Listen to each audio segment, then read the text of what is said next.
내담자하고 상담자하고 내담자가 바깥에서 생활을 할 때에는 늘 조건적인 관계를 가져왔었던 거죠. 공부를 잘해야지 부모님이 칭찬을 하고 좋은 대학에 들어가야지 사람들이 인정을 하고, 어쩌면은 자연스러운 현상일 수 있지만 또 가정적으로 어렵다라고 하는 것은 부모님이 아이들을 살갑게 양육하기가 어려웠던 환경이에요. 그래서 전체적으로 한 번도 이 내담 학생들이 자라오는 동안에 어른들로부터 진지하게 인정을 받아본 적이 별로 없네요. 그냥 세계적으로 어릴 때서부터 부모님이 이제 살림도 어렵고 학력도 좀 떨어지시고 또 시골 지역에 있는 아이들이 또 이제 많이 들어오니까 대구에 있지만 학생들 보면은 경북 지역에 있는 학생들, 또 경북, 울산, 구미, 문경, 이렇게 경주, 이렇게 쭉 경북 지역에 있는 학생들이 더 많죠. 대구 애들보다는. 근데 그곳에 살고 있었기 때문에 이제 농촌 지역이었었고 부모님들의 학력도 좀 떨어지시고 살림살이도 그렇게 막 원활하지 않고 학교 공부라든지 이런 것들에 대해서 이렇게 잘 지원을 받지를 못하고 이제 그렇게 늘 혼자서 고군분투하고 어른들로부터는 인정을 받지 못해온 학생들이 많은 거예요. 근데 얘네들이 자라오면서 근데 우리나라는 어때요? 경제와 학력, 학교 성적 이런 것들이 굉장히 중요한 평가 준거이잖아요. 그러니까 아이들이 상당히 위축되어 있고 또 이것들이 같이 있는 경우가 꽤 있는 거죠. 부자로 살고 있는데 성적이 떨어지는 아이도 물론 있고 또 살림이 좀 어렵지만 또 저희 학교는 사대라든지 또 경찰행정이라든지 특수 쪽, 또 저희 심리학과 애들은 2등급, 3등급 정도의 아이들이 들어오는 학과가 몇 개 학과가 있어요. 근데 그런 애들은 또 살림은 어렵지만 또 열심히 해서 자기가 원하는 학과에 오는 그런 경우도 있죠. 물론 그런 경우도 좀 대부분의 경우는 이렇게 체계적으로 여러 가지 측면에서 수용을 못 받아온 애들이에요. 그래서 이제 아이들이 인정을 받지를 이제 못해 온 아이들인데 우리는 바깥에 그 아이들이 어떤 생각을 하고 있나 하고 사실 들어주고 어떻게 자라왔나에 대해서 이제 정말 무조건적으로 그렇게 사는 환경 때문에 생각되어질 수 있는 것들, 그렇게 생각이 되었구나. 이런 이제 인정을 할 수 있는 건데, 보통 이제 한 사람이 하나만 좋고 하나만 나쁘고 이런 경우가 아니라 전체적인 환경에서 전반적으로 다 떨어져 있는 이런 경우가 굉장히 많아. 그래서 우리가 내담자가 문제 하나를 갖고 얘기를 딱 큰 주제를 갖고 얘기하지만 실제 우리가 상담을 할 때에는 그게 대표적인 것이지 다른 측면에서도 사실은 비슷한 경험들이 많다라고 할 수가 있죠. 예를 들어 저는 외모 때문에 너무 상처를 많이 받았어요. 그러면은 외모만 상처를 받은 것이 아니라 학력이라든지 경제라든지 이런 측면에서도 비슷한 게 어려움이 있는데 그런 거는 바깥으로 못 말하고 이제 외모에 대해서만 얘기한다는 얘기. 그래서 우리들은 내담자의 종합적인 측면으로 다 보는 게 필요합니다. 근데 오늘 하려고 하는 이 일관적 성실성은 우리가 갖고 있는 사람에 대한 생각이 이 내담자를 통해서 제가 갖고 있는 생각들이 계속 올라오는 거예요. 저한테서. 저도 편견을 가지고 있죠. 저도 누군가를 평가하면서 살아왔기 때문에 늘 저한테서는 이 내담자를 통해서 사람에 대해서, 세상에 대해서 계속 반응을 하게 됩니다. 근데 라저스가 이 진솔함을 강조를 한 것이 인간 중심 이론으로서의 이름을 바꿀 때 이 제뉴인리스를 굉장히 강조를 했어요. 그 전에 라저스는 맨 처음에는 비지시적 상담이었었죠. 라저스의 이론이 1940년대서부터 시작이 되었어요. 47년에 비지시적 상담이다라고 하는 얘기를 처음으로 했고, 그 다음에 한 50년대, 55년도 정도에 내담자 중심의 치료 이론이라고 해서 이론의 제목을, 주제를 바꿨습니다. 그리고 1980년대에 비로소 이 사람이 나의 이론은 인간 중심 이론이다 라고 해서 이 사람의 이론이 3단계를 거쳐서 이렇게 변화되어 왔어요. 비지시적 상담에서 지시하지 않는다. 그렇다면 그전에는 상담에서 이렇게 하세요, 저렇게 하세요, 그렇게 하면 안 되고 이렇게 하는 게 좋겠어요 하는 조언을 많이 하던 시절이 있었어요.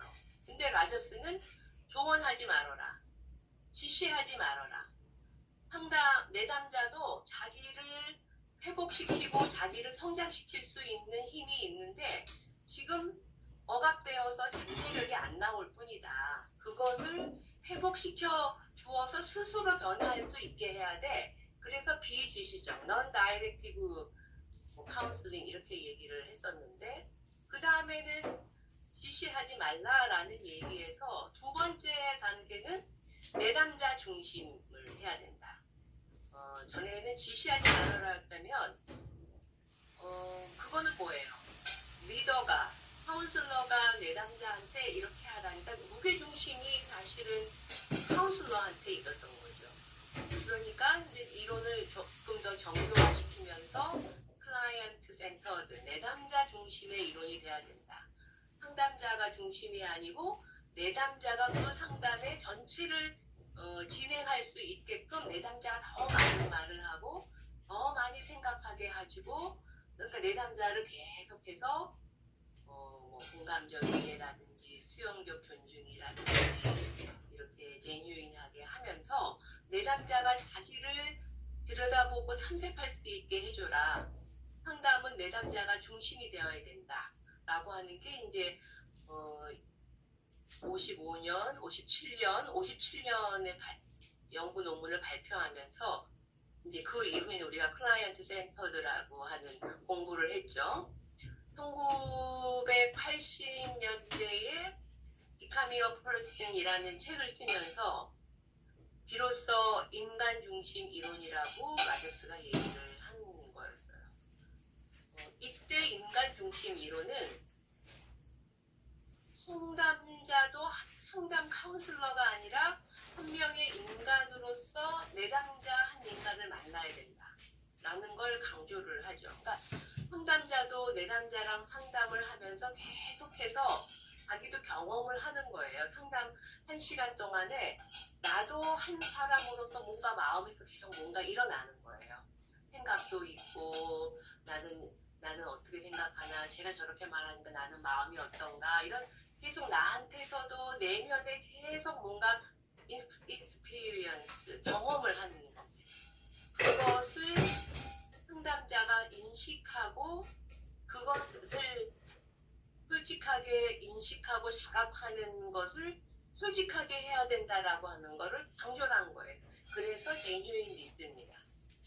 그래서 제가 이제 이것을 계속 강조를 하게 되는 이유가 연습을 솔직하게 이야기하는 연습을 해요. 사실은 이 연습에서. 그러다가 보니까 상담자들이 솔직하게 이야기하는 것인가 보다, 상담을. 그렇게 생각하는데 사실 솔직하게 이야기하는, 내 마음을 솔직하게 이야기하는 게 목적은 아니에요. 이거는 솔직하게 자각하기예요. 사실은 내 마음을 솔직하게 자각하기. 그러나 내가 이 솔직하게 하는 마음을 내담자랑 지금 소통할 수 있을까? 내가 이렇게 소통하게 하게 되면은 내담자가 아직 수용할 수 있지 않거나 받아들일 수 없을 땐 그 얘기를 하면 안 되죠. 아, 내가 이런 마음이 생기는구나 라는 걸 자각하는 건데, 그것을 나누고 싶으면 이제 좀 더 이제 오늘 우리가 연습할 것처럼 좀 더 깊은 생각을 하면서 내가 왜 그런 마음이 생겼는지에 대해서 더 깊은 얘기를 하고 다시 내담자한테 자기의 마음을 설명을 해줄 수 있는 것까지 가는 게 일반적 성실성인데, 또 상담자들이 설명한다, 자기 마음을 소개한다, 열어준다라고 하면은 너무 많이 길어지는 거예요. 내담자보다. 그러니까 그것을 제가 아주 참 여러 가지가 참 어려웠었어요. 그래서 많이 사용하기는 않죠. 이제 내담자가 자기의 행동이 상대방한테 어떤 영향을 미치는지를 잘 모르는 경우가 있어요. 특별히 내담자들은 더욱더 그렇습니다. 나는 잘 되라고 아이한테 막 얘기를 했는데 아이들이 내 말을 안 받아들이고 오히려 나하고 관계가 나빠졌어요. 뭐 이런 식의 얘기를 하시는 분은 자기가 아들을 사랑해서 얘기를 했다는 것만 강조해지 듣는 사람의 입장에선 지겹고 그렇게 할 수가 없는 얘기였었고 뭐 이런 내용이었거든요. 근데 제가 상담을 하다가 보면은 그분의 아들로서 무엇을 느낄 수 있는지를 제가 느낄 때가 있어요. 와서 막 자기 딸 잘났다고 얘기하고 자기가 얼마나 열심히 해왔는지 자기가 얼마나 완전 무결한지 이런 얘기를 막 한다면 저도 막 질려버리고 저도 막 지겨워질 때가 있거든요. 그때 제가 이제 올라오는 거예요.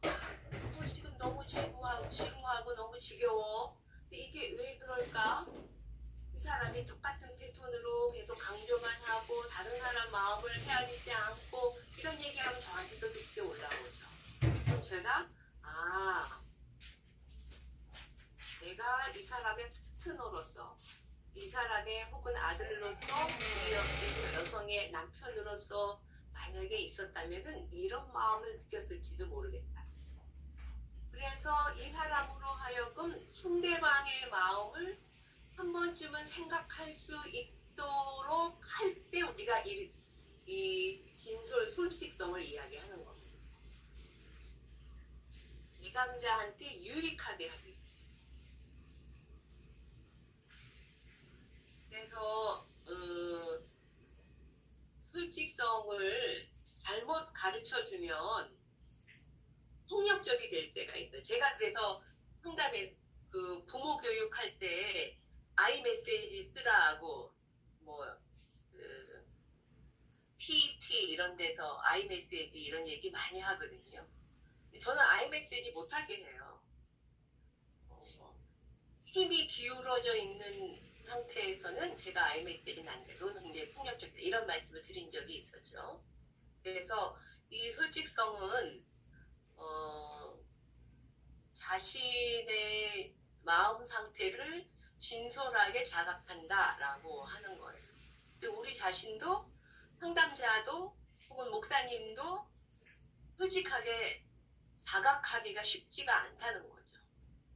방어하려고 그러고 듣기 싫은 말을 안 들으려고 하고 뭐 이런 경우가 있다는 거죠. 근데 자기 마음속에서 일어나는 것을 내가 마음에 이런 것들이 일어나네. 이 사람하고 얘기하는 사이에 내가 이런 것들이 경험이 되네. 그런 것을 자각을 하고 필요에 따라서는 내담자한테 그 얘기를 주제로 해서 얘기하는 것. 그게 이제 이 진솔함, 일관적 성실성이라고 생각하시면 되겠습니다. 내담자에게 상담자가 개방적이고 정직하고 신뢰로운 사람이라는 걸 경험하게 하는 거죠. 상담자 인내에 뭐 선생님이 있네, 목사님이 있네 이렇게 하는 것이 아니라 이 사람이 이분도 한 사람의 사람이고 나랑 이야기하면서 마음에 일어나는 것을 이렇게 솔직하게 숨기지 않고 얘기해 주는구나. 이렇게 공유하고 싶어 하시는구나. 이런 것을 경험하게 만들어주는 거. 내가 얼마나 솔직한지 이거를 알려주는 게 중요한 건 아니다라는 거고요. 그래서 자신을 드러내기 전에 자신의 진정한 마음을 알아야 되죠. 배인으로서는 어떤 마음이 드는지, 역할로서는 어떤 마음이 드는지. 우리 보통 이런 개인적인 입장과 역할로서의 입장에서 갈등이 많이 있거든요. 이런 마음을 알아채는 거, 이게 이제 솔직성, 일관적 성실성으로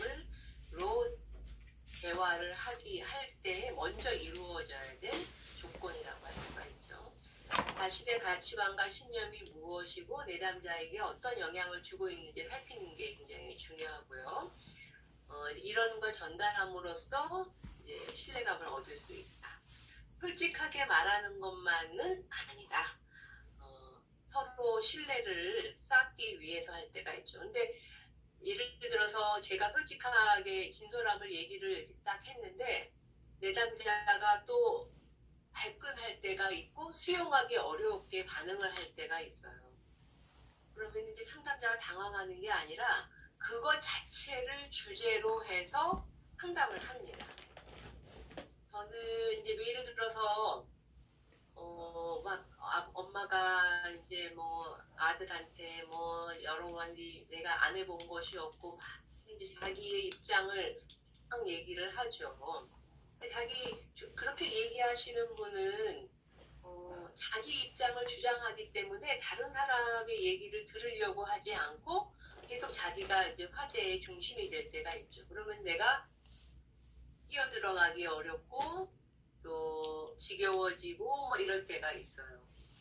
그러면 제가 이제 잠깐만요 이러고선 지금 누구 어머니가 얼마나 아들을 사랑하고 이게 아들한테 정말 여러 가지 일을 해오셨다라는 것을 쭉 얘기를 하는데 제가 듣고 있으려니까 너무 숨이 막히는 것 같아요. 그러면 이제 이분이 당황하죠. 상대방이 숨이 막힌다고 그러니까 더군다나 상담자가. 그러면 제 말 들으니까 좀 당황이 되시죠? 저는 누구 어머님께서 계속해서 열심히 얘기를 하시는 동안에 저는 어떻게 끼어들어갈는지를 찾을 수가 없었어요. 어머님께서 얼마나 열심으로 자기의 마음을 전달하는지. 저는 그냥 들어만 줘야 되고 저의 일이 없는 것만 같았었어요. 혹시 이것이 누구 어머니하고 누구하고의 관계 속에서의는 아닐까 저는 그렇게 생각하는데 어떠세요? 저는 그렇게 느껴지는데 어떠실까요? 아들 마음은 어땠을까요? 이렇게 이제 실제 리얼한 자료를 찾기 위해서 제가 활용이 되는 겁니다. 이게. 그래서 이 일관적 성실성은 파트너로서, 그러니까 주로 이제 내담자의 문제들은 혼자 일어나는 건 아니거든요. 관계 속에서 일어나는 거기 때문에 일어나는 것이지만 내담자는 자기 입장만 얘기하죠. 자기 입장에서만 얘기하죠. 상대방이 경험해야 될 것에 대해서는 생각 많이 못해요. 우리는 공감적 이해를 많이 강조하고 배우지만 실제 내담자들은 자기가 피해자라고 생각을 하고 상대방을 가해자로 생각을 하고 상대방을 공감적으로 이해하려는 마음이 없어요. 내가 피해자니까 내가 나한테 뭔가 해줘야 된다. 뭐 이런 식의 얘기를 많이 합니다. 근데 특성들이 상대방은 어떤 마음일까? 상대방은 어떤 경험을 할까에 대해서 별로 생각을 못 해보는 경우가 꽤 있습니다. 그 궁지에 몰리면 그렇게 되겠죠. 그래서 가끔 제가 이런 진솔함, 저의 경험, 누구시하고 이야기하면서 제가 경험이 되는 거. 지금 제가 막 숨이 막히는 것 같은데, 제가 막 너무 지루해졌는데, 제가 너무 무서워요. 뭐라든지 그런 얘기를 할 때가 있어요. 그러면 이제 상대방이 당황하죠. 상담자가 부정적인 정서를 경험한다고 하니 뭐 얼마나 당황하겠어요. 근데 저는 내가 당황한다라는 걸 전달하기 위해서 하는 것이 아니고, 아니 내가 뭐 답답하다, 내가 뭐 어떻다라는 거를 전달하는 게 목적이 아니고, 나의 그것을 전달함으로써 내담자로 하여금 우리 두 사람의 관계 속에서 어떤 것들이 실제로 경험할 수 있는지를 알아채게 하려고 이 반응을 사용한다. 네. 그래서 이제 상담자 이것을 다루다가 보면 내담자들은 정말 상담자랑 가까워집니다. 쉽지는 않죠. 우리도 제가 이제 상담자 훈련을 할 때 정말 굉장히 중요한 도구인데, 대부분은 가지고 온 문제로 논의를 해요. 내담자가 가지고 온 문제. 근데 이 일관적 성실성은 문제가 아니라 지금 여기에서의 너와 나의 관계를 가지고 얘기하는 거예요. 그래서 우리가 보통 인간 중심 이론이 here and now, 경험주의적 이론이다 이렇게 얘기하고, 다른 말로는 경험주의 이론이다, 경험적 이론이다, 또 here and now를 강조한다, 지금 여기를 강조한다, 이렇게 얘기를 우리가 하는 이유가, 내담자는 가지고 오는 문제가 집에서 있었던 일이죠. 저기에 내어에서 있었던 거죠. 그리고 어저께 그때 저번에 있었던 얘기예요. 그러니까는 there and then이죠. 저기에서 그때 있었던 일입니다. 근데 이 일관적 성실성은 상담자와 내담자 사이에 지금 here and now에 있었던 발생하는 것을 가지고 얘기하는 거죠. 그래서 사실은 이 일관적 성실성이라 이름 붙인 라저스의 진솔함, genuineness는 라저스한테는 제일 중요한 것으로 얘기가 돼. 제가 소개는 공감적 이해, 무조건적 존중 이렇게 소개했지만, 사실은 라저스는 진솔함을 먼저, 상담자가 진솔하고 그 다음에 무조건적으로 존중하고 이런 걸 강조를 하고 있습니다. 상담이 아닌 세트에서 저는 일상생활에서 자신이 솔직하다고 하면서 하고 싶은 말을 다 하는 사람들이 있어요. 나는 솔직해서 말인데 누구처럼 음흉하게 얘기 안 하고 넘어가지 않고, 나는 솔직해서 다 얘기할게 이러면서 쫙 얘기하는 사람이 있어요. 그 사람은 상대에게 어떠한 영향을 미치는지 확인하지 않은 채 일방적인 경우가 허다한데, 이거는 솔직을 빙자한 폭력 혹은 이중 메시지 일 때가 더 많다라고 하는 거죠. 그래서 우리나라 사람들이 하고 싶은 말을 못하고 살잖아요. 잘 참고 가죠. 특별히 목사님들은 더더욱 그러실 거예요. 근데 그게 목사님들이 솔직하지 않으시기 때문에 그러는 건 아니죠. 배려를 하시기 때문에 그렇죠. 지금 내가 이런 말을 하면은 그 사람이 더 상처받을 수 있고, 그거를 받아들일 수만큼의 지금 상황이 되지 않으니까 하고 싶은 말 못하고 갈 때가 있는 거잖아요. 하고 싶은 말을 다 하고 살면은 어떻게 되겠어요.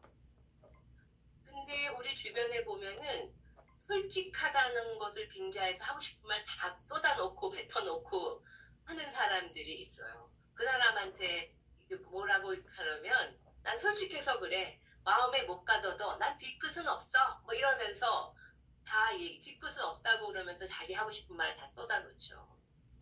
그런 사람들은 그것을 가지고 있는 챔버가 그릇이 작은 거예요. 자기는 늘 경험을 하는데 이걸 쏟아놓아야지 새로운 걸 경험하니까 그릇이 작은 사람들이 계속 쏟아놓죠. 근데 우리는 그릇이 작은데도 가지고 있으면은 또 막 저기저기 쑤셔 넣으니까는 막 집안 안에서 막 썩고 막 뒤죽고 막 이러니까 힘들긴 할 때가 있는데, 우리나라는 이제 집단 문화니까 이렇게 상대방 배려가 더 많이 있는 편이죠. 그래서 자기 속이 곪고 있는다는 것을 모르는 경우가 많이 있는데, 사실은 그렇게 참고 얘기 안 한 거는 뭐 자신이 없어서인 것도 있죠. 그러나 상대방을 배려하고 맥락을 배려하고 그럴 때가 있어요. 그러니까 어떤 때 저는 내 남자가 저는 할 말 못하고 살아요. 뭐 그때 싸버쳐주고 싶었는데 얘기 못하고 와갖고 뭐 밤새 가슴 두들겼어요. 이런 사람한테 당신이 그때는 당신 나름대로 계산을 다 했던 거다. 그때 얘기를 했으면은 이 관계가 깨지고 다시는 안 볼 건데 안 보겠다 그럴 때나 얘기 다 하지. 그렇게 얘기 다 하고 또 어떻게 그 사람 보겠냐. 이 사람을 계속 봐야 되니까 당신이 볼 사람이니까 내가 참고 간다 하고 죽지고 있었는데 그걸 당신이 소화해내기 어려워서 이렇게 한 거야. 얘기 못한 것 자체가 문제가 있는 게 아니야. 이렇게 얘기할 때가 꽤 있죠. 그런데 이제 상담에서는 내담자의 히어앤나우, 내담자의 관계의 히어앤나우를 서로 실제로 이거를 주제로 얘기하기 위해서 이렇게 진솔함, 일관적 성실성을 반응을 하게 됩니다. 상담자, 내담자 사이에. 네.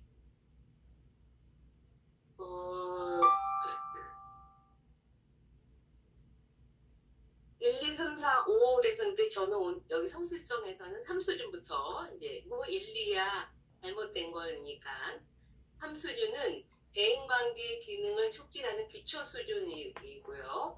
말하고 느낀 것 중에서 부정적인 단서는 보이지 않지만 뭐 진지한 긍정적인 단서는 제공하지 못하고 있고, 상대방을 말 따라가지만 그 이상은 아무것도 없고, 불성실하게 보이지도 않지만 뭐 몰입이나 반영도 안 되는 거니까 이제 기본이죠. 그럼 1, 2는 뭐 따라가지도 않고 부정적인 단서만 보이고 불성실하게 자기 입장만 얘기하는 경우, 뭐 이런 것들이 대인 1, 2 수준에 해당하는 거겠죠. 그러면 4수준은 어떤 내용인가? 긍정적이든 부정적이든 진지한 반응을 나타내며 긍정적인 반응 단서를 건설적 방식으로 제시하는 수준, 자신의 감정을 충분히 표현하는 것을 충분하게는 못하지만 그래도 자신이 할 수 있는 것을 솔직하게 얘기를 한다. 자신의 감정과 일치하게 얘기한다. 감정의 내용이 무엇이든지 간에 상대방의 관계에 대한 보다 깊은 탐색을 기초로 사용할 수 있다. 이게 굉장히 중요한 거죠. 상담에서는 특별히 이것을 가지고 상담자와 내담자의 관계를 이제 진짜 인간적 관계를 시작할 수 있다라고 하는 거죠. 5수준은 뭐 자유롭게 상대방과 비타산적인 관계에서 자유롭고 깊게 자기 모습을 된다. 자발적으로 상호작용을 하며 즐거운 것이든 상처를 입히는 것이든 모든 형태의 경험을 자기가 스스로 받아들인다. 나한테서 그런 게 일어나고 있다라는 걸 그냥 단지 얘기한다는 거죠. 상처를 입히는 반응의 경우라도 깊은 수준으로 자신과 상대방에게 개방적이 되도록 건설적으로 제시하는 거죠. 처음에는 상처가 될지는 모르겠지만 그걸 가지고 얘기를 한다는 거죠. 우리가 솔직하게 이야기할 때는 일방적으로 전달한다는 것에만 목적이 있는 것이 아니고, 이것을 가지고 너하고 내가 이 문제를 한번 생각해 봅시다 라고 하는 의미가 더 크다는 거예요. 한번 우리가 보통 내가 이런 얘기 하지 않고 당신 얘기를 듣는 아들의 입장을 한번 생각해 보세요. 아들은 어떤 생각을 하고 있을까요? 이렇게 말해도 내담자가 아들이 이런 마음이 들겠네요. 저런 마음이 들겠다. 이렇게 얘기할 수도 있어요. 그러나 당신이 그렇게 얘기하는 동안에 제가 지금 느낀 당신의 말하는 형태가 아들한테 얘기하는 거하고 저한테 얘기하는 게 비슷하거든요. 형태가. 그러니까 내가 이 체험하는 것이 이 사람이 바깥에서 이루어지는 것의 체험의 샘플이 될 수 있다. 나도 이 사람의 상대방의 한 인간으로서 의 역할을 내가 한다는 거죠. 그래서 인간 중심 이론인 거예요. 상담자가 내담자에게 한 인간으로의 이 내담자가 만나는 사람의 대상으로서의 한 인간이 되어서 공개해준다 라는 의미에서의 인간 중심인 겁니다. 라저슨이 이 뉴니즘에 굉장히 강조를 많이 했죠. 1수준, 2수준은 부정적이거나 무관한 내용 한다는 거, 또 부정적인 입장에서만 난 상대방을 위한다고 치고 이제 지적하는 수준으로만 솔직하게 얘기하는 수준, 이 수준인데 3수준은 한번 생각해봐 뭐 이런 정도의 수준이라는 거예요. 자, 그래서 두 예를 한번 보여드리려고 합니다. 당신은 다른 사람에게만 관심이 있고 제게는 전혀 관심이 없어요. 누가 하는 소리죠? 아내가 남편한테. 우리 친정 엄마가 맨날 우리 아버지한테 하셨던 얘기예요. 바깥에서는 아버지는 막 점심 식사도 잘 남은 목사님들 잘 모시고 가서 식사도 하고 막 하는데 집에 엄마 보러 같이 가서 어디 가니까 어떤 분들은 어디 가니까 너무 맛있으니까 당신이 생각났으니까 요번에 당신이랑 갑시다 막 이래야만 참 좋았는데 저희 아버지 세대는 그런 분이 적어서 그랬는지 그러지 못해서 엄마가 늘 섭섭하셨어요. 그럴 때 이런 얘기를 하셨죠. 당신은 다른 사람에게만 관심이 있고 제게는 전혀 관심이 없어요. 우리 아버지가 별 쓸데없는 소리 다 듣겠건 이게 이제 저희 아버지 반응이셨어요. 1수준. 그러면은 이제 우리 엄마가 너무너무 더 상처를 받죠. 당연히 기껏 얘기했는데 이렇게 얘기하니까. 2수준은 아내에게 관심이 없는 남편이 어디 있어? 뭔가 관심이 있다라는 것을 얘기를 하고는 싶은데 자기를 방어하는 수준이죠. 실제로는 상대방이 이렇게 관심이 없다라는 얘기를 할 때에는 관심이 없었었어? 관심이 없다고 느꼈어? 이렇게 얘기해 주는 게 그때 솔직하게 얘기를 해주는 거죠. 내가 당신한테 늘 관심을 갖기는 어려웠었어. 이렇게 이제 얘기하는 거죠. 당신이 하는 일에 관심을 충분히 못 가질 때도 있고요. 당신에게 관심을 더 많이 써야 되는데 전혀 못 쓸 때도 있어. 근데 여기에서는 내가 정말 못 썼다. 신경을 못 썼다. 그 말 들으니까 좀 섭섭하긴 한데 실제로 못 쓸 때가 있다. 라고 이제 일반적인 내담자하고의 관계가 아니라 일반적인 관계에서 실제로 관심을 주기가 어려웠는데 실제 전부는 아닌데 전혀 없다 그러니까 좀 섭섭합니다. 이렇게 얘기를 할 수는 있겠죠. 그 말 들으니까 참 섭섭하긴 하는데 내가 충분히 쓴 건 아니지 이렇게 이제 솔직하게 이야기해 주는 거 이게 이제 진솔함, 성실성 이런 연습이라고 할 수 있겠습니다. 아버지가 친구들을 집에 벼랑간 데리고 오실 때가 있었어요. 워낙 엄마야 뚝딱뚝딱 잘해서 잘 대접하고 막 그러긴 했지만 늘 엄마는 그거 힘들어 하셨었어요. 여보 갑자기 친구들 집에 데리고 와서 힘들었지 이런 말 하기 어려운데 어쩌다가 아버지가 미안하니까 이런 얘기 하셨는데 그러면 엄마가 많이 정말 힘들었어 뭐 이렇게 얘기하면은 그게 3수준 정도의 수준이죠. 그런데 뭐라 그러냐면은 언제 당신이 내 생각한 적 있어요? 자기 마음대로 했지? 뭐 이렇게 이제 엄마는 얘기를 해버리면 싸움이 되는 거죠. 물론 5수준은 물론 힘들었어요. 그러나 이제 우리가 오수준은 뭐예요? 상대방에게 긍정적인 이제 자기의 마음 힘들었다는 것을 표현을 하고 상대방하고의 진지한 생각을 좀 해보는 거죠. 물론 힘들었어요. 당신도 미리 알리기 어려웠겠지만 다음에 전화해주면 내가 그렇게 당황하지 않을 것 같아요. 이렇게 전화도 그땐 전화가 집에 있었었는데 그냥 그렇게 없이 미안하니까 가겠다 그러면 엄마가 싫어하니까는 못했겠죠. 뭐. 전화하면 싫어하잖아요. 그러니까는 아무 소리 않고선 그냥 모시고 들어온 거죠. 힘들었다라는 거서 늘 그렇게 알리지 않는 게 내가 너무 당황했는데 전화를 좀 해주면 좋겠다. 그렇게 뭐 얘기를 하는 정도가 더 높은 수준의 것이라고 할 수가 있죠. 이거는 일반적인 입장에서의 제가 대화의 형태였었는데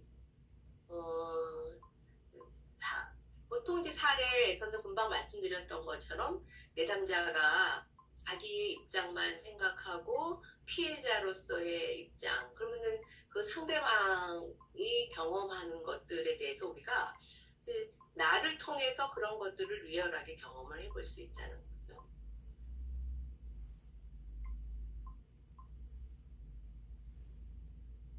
이해가 좀 되시나요? 1시간 동안 제가 혼자서 얘기를 했는데 네, 내담자처럼 매주 찾아와서 이 문제 갖고 숫자 다져합시다. 그렇게 할 것도 아니고 하니까 목사님들은 쉽지는 않습니다. 그러나 실제 상담에서는 저는 이 반응을 참 많이 사용하는 사람이에요. 저는 이제 나이도 있고 딱 하니까는 이제 파트너로서의 제가 경험하는 것들을 가지고 얘기를 하면 정말 빠르게 가까워질 수 있어요. 근데 이제 목사님들은 쉽지는 않습니다. 그래서 일관적 성실성은 그런 제일 중요한 측면이 나한테 일어나는 감정이 뭐구나. 저 사람이 얘기하지 않았지만 저 사람한테는 이런 관계가 있겠구나를 내가 내담자가 얘기하지 않은 거를 체킹하는 거예요.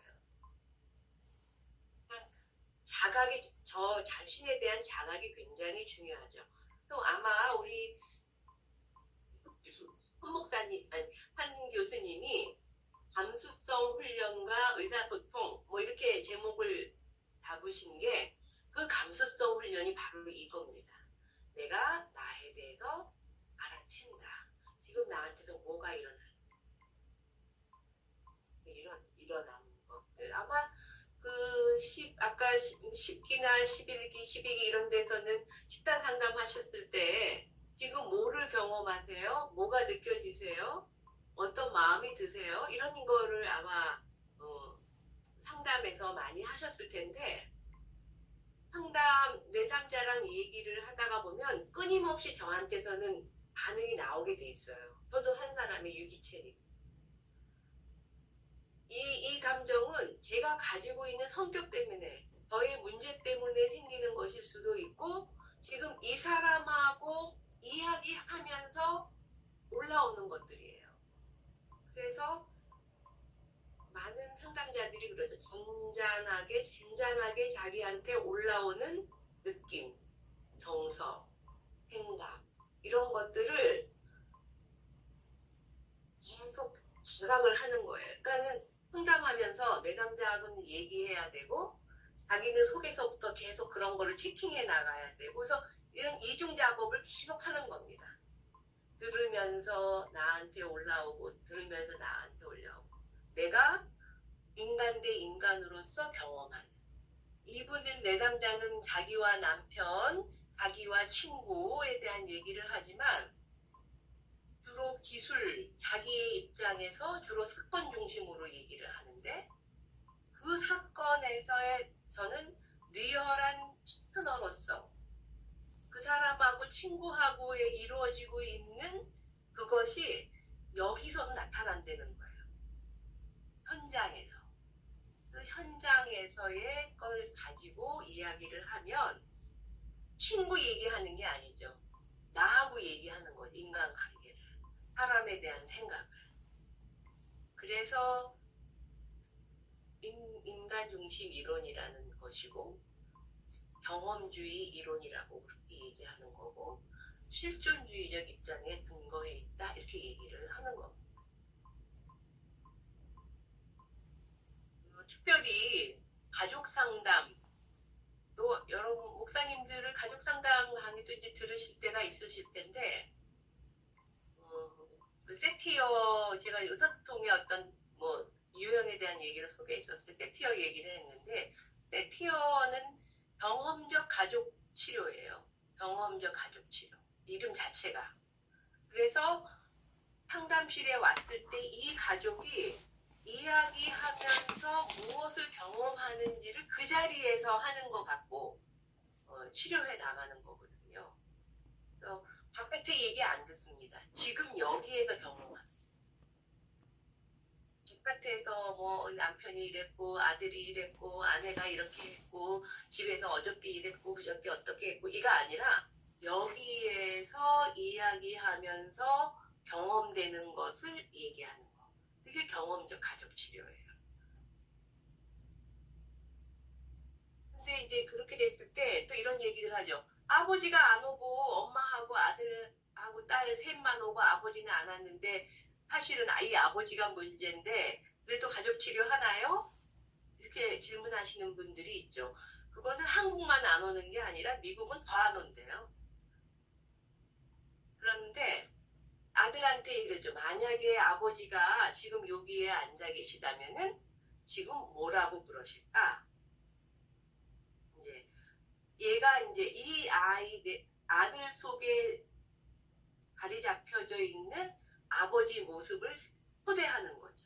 그 현장에. 이렇게 해서 뭐 보나마나 뭐 소리 빽 지를 텐데요. 뭐 그러니까는 이 아들은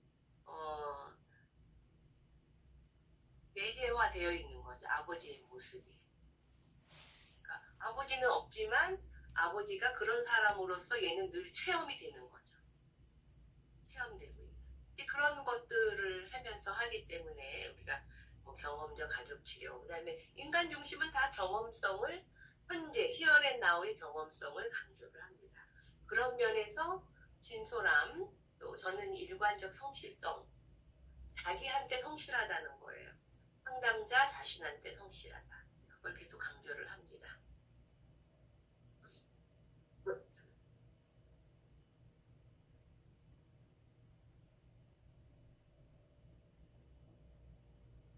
그다음에 이제 두 번째 오늘 시간은 뭐 많이 갔지만 계속 뭐 다음 일찍 만나니까 전문적 구체성에 대한 말씀을 좀 드릴게요.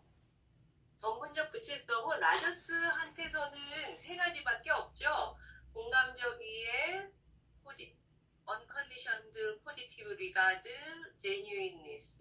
근데 제가 이제 여기에 하나 더 보탠 거는 지난 시간에 초기 상담에서 할 수 있는 여러 가지 반응 중에 이 전문적 구체성도 굉장히 중요합니다. 라저스의 세 가지 치료적 태도 외에 초기 상담 과정에 많이 사용되는 기법이고요. 왜냐하면은 내담자들은 자신의 문제이기 때문에 동안 생각한 다음에 결국 찾아오는 거거든요. 목사님한테 찾아올 때도 문제가 생기자마자 불쑥 오지는 않아요. 오랫동안 생각을 합니다. 오랫동안 생각해 온 거죠. 상담실에 오는 것도 오랫동안 한 거예요. 그래서 내담자들은 자기 얘기를 일반화시켜서 말하는 경향이 있어요.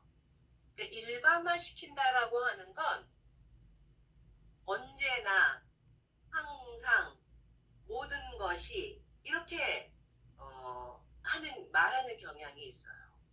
저는 우유부단한 사람입니다. 이렇게 얘기하죠. 저는 이 우유부단을 바꾸고 싶어요. 이렇게 얘기합니다.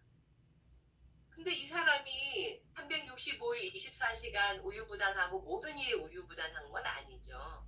우유부단할 때가 있고 특별히 내가 정말 우유부단해 라고 경험한 사건이 있어요. 그게 몇 개 있겠죠. 몇 개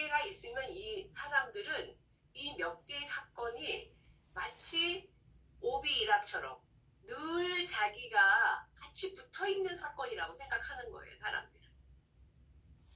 그래서 자기가 우유부단한 사람으로 사실 몇 개, 기억하는 사건 몇 개 없어요. 이게 언제 그런 거 경험했나? 저는 하도 많아서 기억이 안 나요. 이렇게 말하는 경우가 있어요. 그럼 제가 가장 최근에 당신이 우유부단하다고 생각되었던 일은 어떤 건가요? 이렇게 얘기하는 게 전문적 구체성인 거예요. 하나의 특정한 부분에 주목하게 하는 거예요. 우리는 상담에서 우유부단한 사람을 안 그렇게 바꿀 수는 없습니다. 우리가 바꿀 수 있는 건 그 사람이 결정할 때 뭐가 두려워하고 어떤 갈등을 하는지를 한 에피소드를 통해서 이 사람에 대한 이해를 넓혀가는 것 뿐이지 성격 자체를 바꿔줄 수는 없어요. 그래서 상담이 성격을 변화시킬 수 있나요? 라고 했을 때 yes 할 수도 있고 no 할 수도 있습니다. 성격을 바꿀 수 있다라고 얘기하는 거는, 성격이라고 하는 거는 그런 작은 에피소드들이 모여서 형성되어 있는 게 성격인 거예요. 그래서 우리는 그런 작은 에피소드 하나를 뽑아가는 거예요. 그것을 바꾸는 것을 여기에도 적용해보고 저기에도 적용을 함으로써 그걸 넓혀가면 이제 성격이 바꾸는 거죠. 그런데 이제 내담자들은 찾아와서 일반적인 얘기를 해요. 이렇게. 사람들은 다 나를 싫어하는 것 같아요. 이렇게 얘기하죠. 다 나를 싫어해요. 그러면 누가 특별히 너를 싫어한다고 생각하니? 그러면 특별히가 아니라 다 싫어해요. 우리 집 식구 다 싫어해요. 이렇게 얘기들을 해요. 그러면 참 이거를 바꿀 수가 없어요. 그러면은 우리들은 식구들이 다 너를 싫어한다고 생각하는데 그 중에서도 특별히 너를 싫어하는 사람이 누구니? 그 사람이 너를 특별히 싫어한다고 생각했었던 것들은 어떤 거니? 하나에 주목하는 거예요. 그러니까 내담자들은 사건을 다 모아가지고 이렇게 형이 상합을 만들어놨어요. 위에를 어떤 구성 개념치를 만들어 놓은 거예요. 근데 우리는 이거 갖고는 얘기 못. 그러면 우리는 이거 갖고 얘기하면 맨날 입싸움만 말싸움만 하게 돼 있어요. 우리는 그 중에 하나의 에피소드를, 그게 뭐니?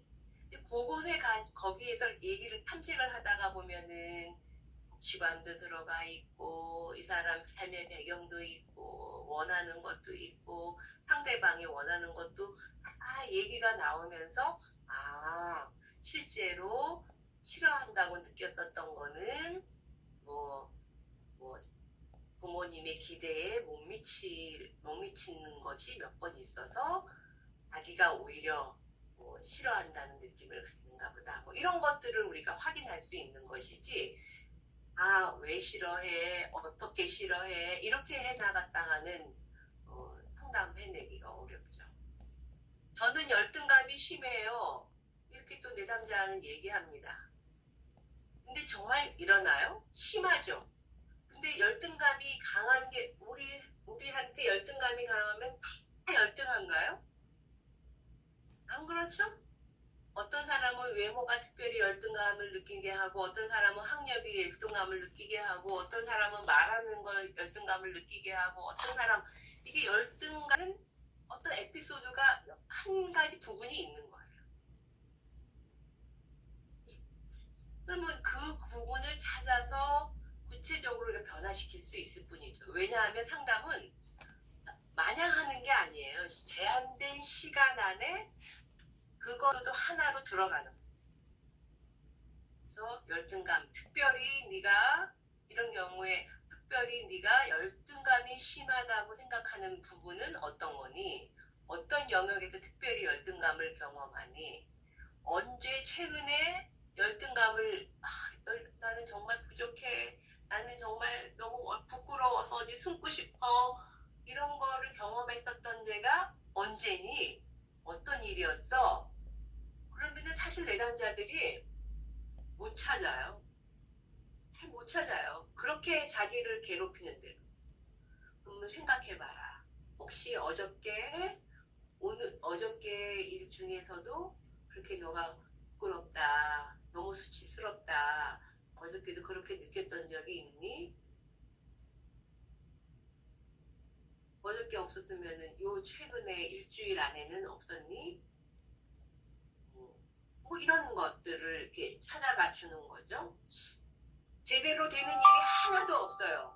그러죠. 하나도 없을 수는 없잖아요. 밥도 먹고 있고 화장실도 갈 거고 뭐 물도 먹고 있을 거고 아침에 일어나고 제대로 뭐 했을 거예요. 아마 제대로 안 되는 그 어떤 게 하나가 있었겠죠. 기대했던 대로 되지 않는. 근데 내담자는 이렇게 제대로 되는 일이 하나도 없어요. 이렇게 얘기한대요.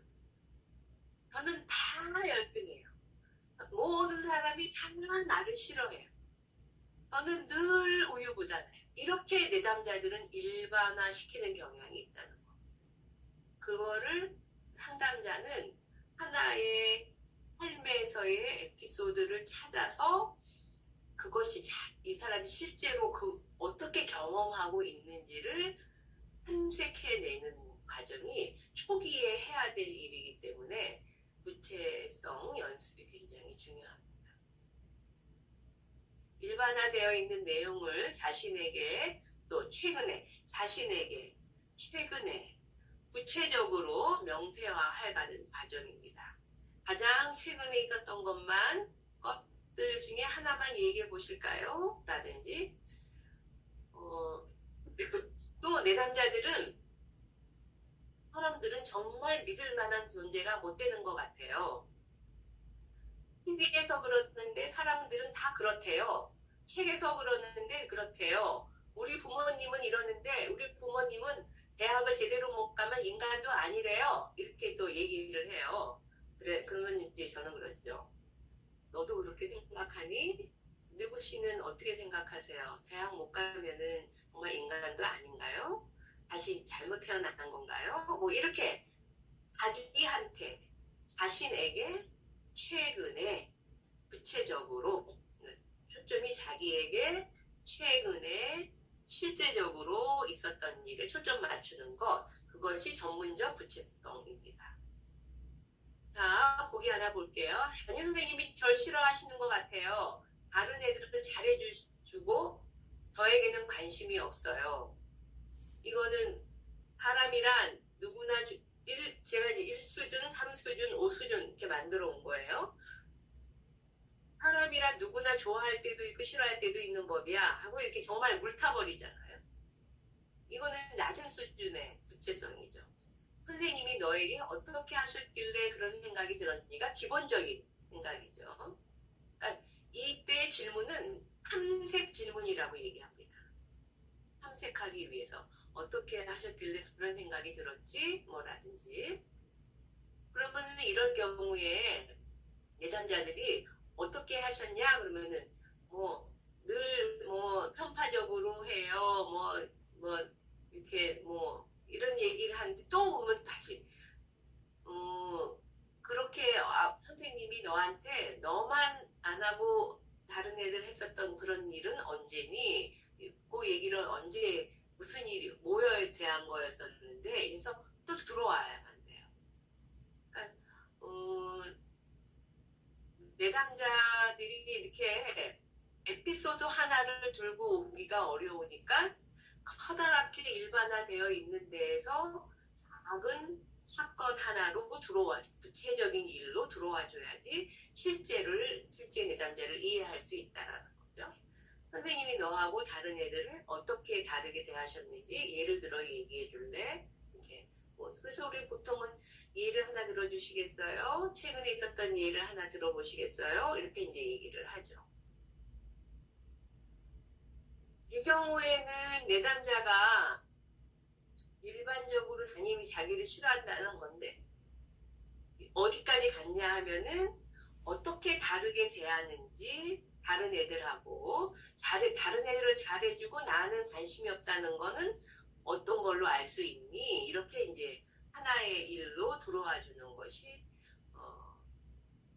전문적 구체성이고요. 이 경우에는 나 자신한테 예를 들어 요즘 공해 문제가 심해진 것 같아요. 심한 것 같아요.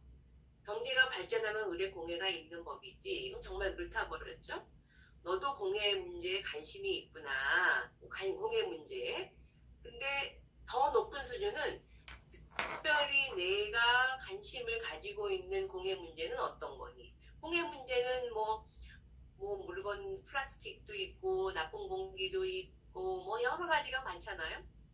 그런데 특별히 너가 관심이 있는 공해 문제, 또 너가 관심이 있는 환경 문제, 이게는 뭔지 이렇게 당신이 관심이 있는 것 이런 거에 초점을 맞추는 것이 구체성입니다. 전문적 구체성은 저기한테 이 사람 스스로한테 특별히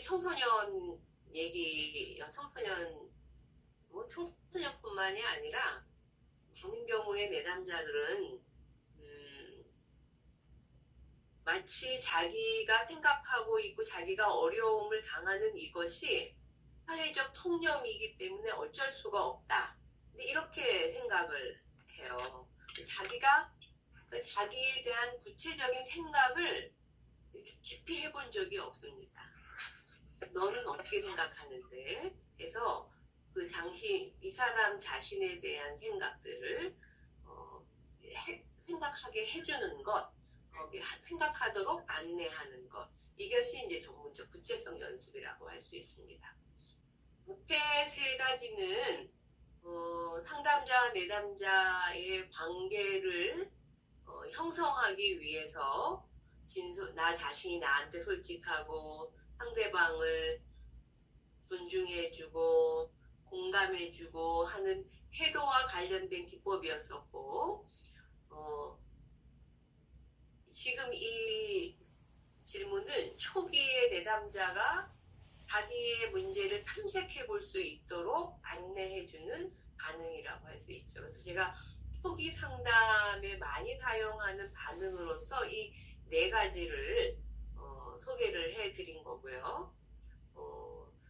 이거는 우리가 연습할 때는 요것만 집중적으로 연습하지만 내담자하고 상담을 이렇게 왔다 주고받고 할 때는 어떤 때는 공감적 이해를 하고 어떤 때는 수용적 존중을 하고 어떤 때는 이 사람하고 정말 요 문제는 얘기해 봐야 되겠다 라고 하면은 그 진솔함을 사용을 하기도 하고 이렇게 해서 관계를 맺어가는 것이고 이거는 내담자로 하여금 자기의 생각하는 것들을 조금 더 스스로 탐색할 수 있도록 안내하는 그런 반응이라고 할 수 있겠습니다.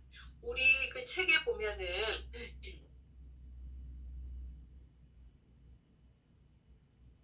87, 88, 89페이지 이후에 몇 가지의 에피소드들을 또 1, 2, 3, 4, 5 수준으로 나누어서 연습이 되게 되어 있어요.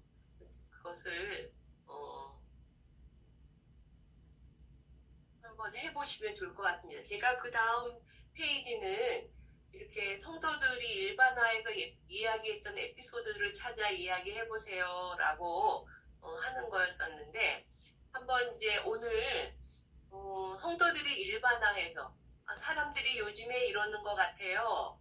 이렇게 얘기하죠. 요즘에 사람들이 이렇게 이러는 것 같아요. 이런 생각하죠. 이러면 일반화한 얘기거든요. 성도들이 이렇게 생각하는 것 같아요. 목사님한테 와서 목회에 도움이 되고자 해서 이제 아주 어렵게 얘기를 했었을 때에 감사합니다. 특별히 집사님이 그런 거를 느끼셨을 때는 언제인가요? 이분은 나뿐만이 아니라 많은 사람이 이렇다라고 얘기를 했었을 때 특별히 어떤 집사님은 언제 그런 거를 느끼셨나요? 하고 이분한테 초점 맞춰주는 이게 이제 전문적 구체성이에요.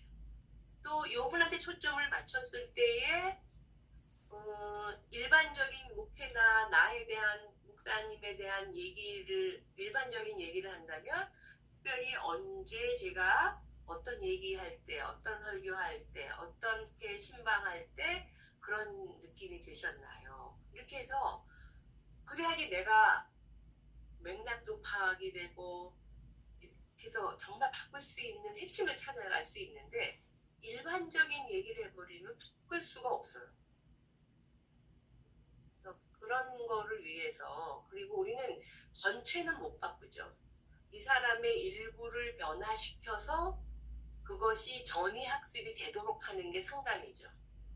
일반적인 건 바꿀 수가 없어요. 일반적으로 바꾸는 건 아마 영적인 변화일 거예요. 상담은 그렇게 일반적인 부분을 이룰 수가 없어요. 작은 부분의 변화를 통해서 그것을 확산시켜가서 변화되는 겁니다. 그런 면에서 전문적 구체성이 굉장히 중요한 반응이다.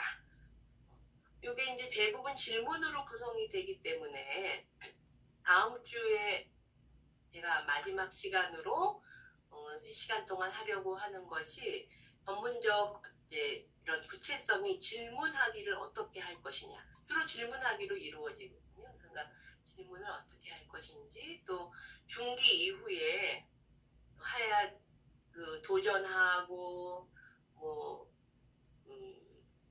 그런 중기 이후의 변화를 위해서 사용할 수 있는 기법 3가지 정도 더 이렇게 해보도록 하겠습니다.